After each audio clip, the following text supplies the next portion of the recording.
Hello friends, how are you? I think all are fine. तो जब से ये सुनने में आया है कि हरियाणा कौशल रोजगार निगम के अंतर्गत जो है टीचर टीचर्स की रिक्रूटमेंट को कंप्लीट करेगी हरियाणा सरकार, तो तब से जो है बार बार कैंडिडेट्स के मैसेज आते रहते हैं कि मैम जो एचटेट पास कैंडिडेट्स हैं क्या उनको इन्वॉल्वमेंट मिलेगी, क्या कुछ है ये, इसमें तो ओनली एक्सपीरियंस ही रजिस्ट्रेशन करवा सकते हैं। तो देखो, इतनी ज़्यादा तो इस चीज़ के बारे में नॉलेज नहीं है, लेकिन एक नोटिफिकेशन है जो कि हमने डाउनलोड किया था और उसी के बेस पर हम आपको ये इन्फॉर्मेशन दे रहे हैं। तो देखो, इसमें जो है पहले से ही मेंशन, क्योंकि हर एक चीज़ जो है एक सिस्टमेटिक वे से होती है।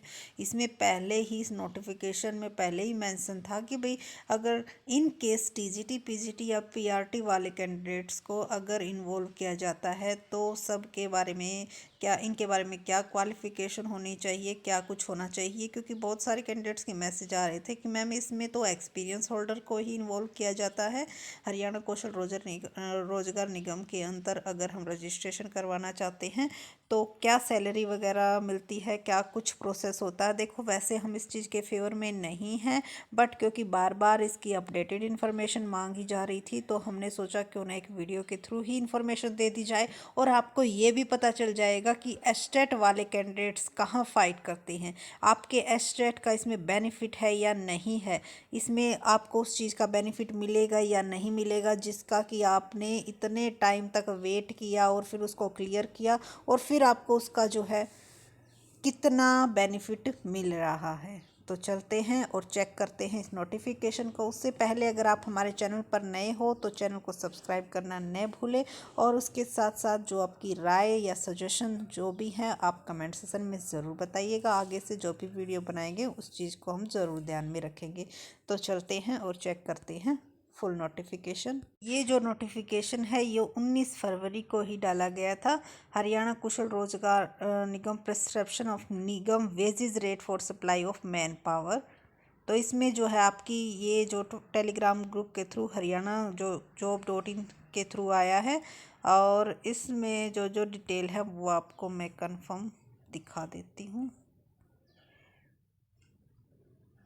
Rationalisation of Nigam wages rate DC rate in the state की क्या होगा जो है। देखो, कैटेगरी में डिवाइड किए गए हैं, 3 कैटेगरी इसमें मेंशन है। जिस कैटेगरी में आप आते हो उसके अकॉर्डिंग ही आपकी जो है सैलरी डिस्ट्रीब्यूट की जाएगी। तो रोहतक यहाँ पे कैटेगरी 7 में आता है। आप बाकी आप जिस डिस्ट्रिक्ट से हो आप चेक कर लेना। जो कैटेगरी फर्स्ट है और देखो, जो कैटेगरी फर्स्ट है उसमें अगर लेवल फर्स्ट में आप आते हो तो 17,520 और सेकंड में 20,590 और थर्ड में 21,200 और लेवल फोर्थ में आते हो तो 22,420। और अगर आप हो कैटेगरी सेकंड से, यानी कि जो कैटेगरी फर्स्ट है उनकी हाई सैलरी होगी, कैटेगरी सेकंड वालों की थोड़ी सी लो और कैटेगरी 3 वालों की जो है उससे थोड़ी सी कम होगी। तो इसके बेस पर आप देख सकते हो। उसके बाद है आपका एक्सपीरियंस का चक्कर। अगर आपको 0 to 5 years एक्सपीरियंस है, इट मीन्स जीरो, जिसको एक्सपीरियंस नहीं है वो भी यहाँ पर क्या कर सकता है, रजिस्ट्रेशन करवा सकता है। तो उनकी जो है जो दी गई थी पे वो ये होगी। और उसके बाद जिसको भी 5 से 20 में और 10 साल का एक्सपीरियंस हो जाता तो 10% उनका इंक्रीमेंट लग जाएगा। फिर आपकी जो है बेस रेट प्लस 20%। फिर आपका इन डिस्ट्रिक्ट कैटेगरी 1 का है, ये हमारा हाईएस्ट पे आपकी ये होगी। उसके बाद कैटेगरी नंबर सेकंड में आपकी ये होगी और कैटेगरी नंबर थर्ड में आपकी ये होगी। तो इसका एक स्क्रीनशॉट ले लेना अगर अच्छी तरह से जानना चाहते हो। वेजेज रेट जो है चेंज इन मिनिमम वेजेज और सीपीआई वैल्यू के अकॉर्डिंग जो आपका चेंज होता रहेगा। उसके बाद हैं जॉब रोल्स कवर्ड कि कौन सी जॉब के लिए आपकी क्या क्वालिफ़िकेशन होनी चाहिए। तो एनिमल केयर वर्कर्स के लिए आपके पास मैट्रिक्स होनी चाहिए, टाइप रोल जो। उसके बाद है ऑफिस एसोसिएट के लिए भी आपके पास मैट्रिक होनी चाहिए। Bailiff, barber, cobbler, construction worker, dhobi, इन सभी के लिए matrics. Field worker, security guard, hospital worker, kitchen worker, publicity worker, tailor, technical worker सभी के लिए मैट्रिक्स गिवन है, ये कुछ बात बनी नहीं, क्योंकि अगर सैनिटेशन वर्कर्स ना तो कुछ स्पेशल मेंशन है इसमें कि भाई इस चीज़ के लिए स्पेशली किस चीज़ में, और मैट्रिक्स और Hindi as a one subject of higher. उसके बाद देख सकते हो आप अदर जो जॉब है, essential qualification in above matrics जो नॉन टेक्निकल नेचर की हैं, office executive +2 with SETC, constable, data entry operator, junior skilled stenographer, store keeper के लिए ग्रेजुएट, टेलीफोन ऑपरेटर 12th, ग्राम सचिव ग्रेजुएट, पटवारी graduate, conductor +2, driver matrics plus minimum 5 year old driving licence. उसके बाद revenue executive, office executive, ये यहाँ पे आ गई टीचिंग प्रोफेशनल, तो ये भी यहाँ पे मेंशन है। देखो आप JBT टीचर्स के लिए आपके पास होनी चाहिए +2 with 2 year diploma in DED। Drawing teachers के लिए +2 with 2 year diploma in arts and craft. PTI teachers के लिए मैट्रिक्स और certificate in physical education. Master या TGT के लिए graduation in relevant subjects plus BEd। Sorry,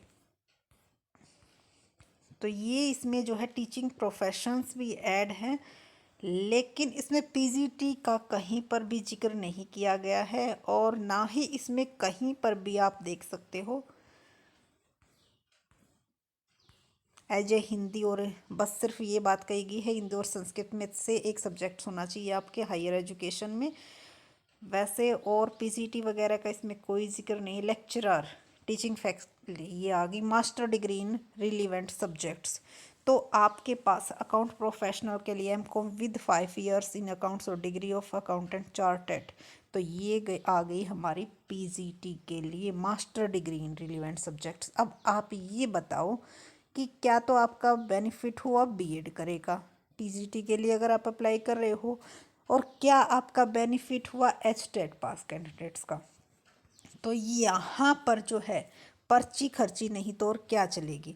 अब हमारे जो मुख्यमंत्री मनोहर लाल खट्टर जी कह रहे थे कि पर्ची और खर्ची का सिस्टम हम ख़त्म कर रहे हैं, तो ख़त्म कर रहे हो तो आप यहाँ पर अगर आप करते हो कॉन्ट्रैक्ट बेस पे भी JBT टीचर्स, TGT या PRT की, इन केस आप ये कह रहे हो कि शॉर्ट टाइम पीरियड के लिए डालेंगे, तो फिर यहाँ पर कहीं पर भी HTET का जिक्र क्यों नहीं है। फिर बाद में फिर वही पंगे होंगे, जब जो कि अब गेस्ट टीचर्स जो कि कई सालों से लगे हुए हैं, जिनके 5-5, 6-6 साल बीत गए लेकिन HTET क्लियर नहीं हो रही, और वो एलिजिबल नहीं है, और फिर भी उनको नहीं निकाल पा रहे हो, तो आगे आप कैसे गारंटी लेते हो कि ये लगाने के बाद फिर हम परमानेंट टीचर की वैकेंसी निकालेंगे और इनको निकाल देंगे।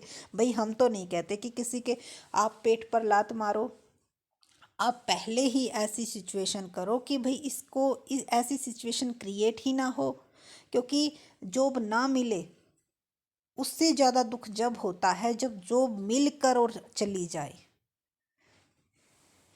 इस रास्ते से जो गुजरता है उसी को इस दर्द का एहसास होता है। तो यहाँ पर जो है हमारे कैंडिडेट्स पूछ रहे थे कि मैम अगर इन केस वैकेंसी निकल आती हैं तो क्या क्वालिफ़िकेशन होनी चाहिए। उनकी जो क्वेरी थी वो दूर हो गई कि एक्सपीरियंस वगैरह कुछ नहीं मांगा है, लेकिन जहाँ तक पॉसिबल होगा हम पूरी कोशिश करेंगे कि भाई वैकेंसी जो है आपकी परमानेंट बेस पर ही निकले, टेम्परेरी ना निकले, कॉन्ट्रैक्चुअल बेस पर ना निकले।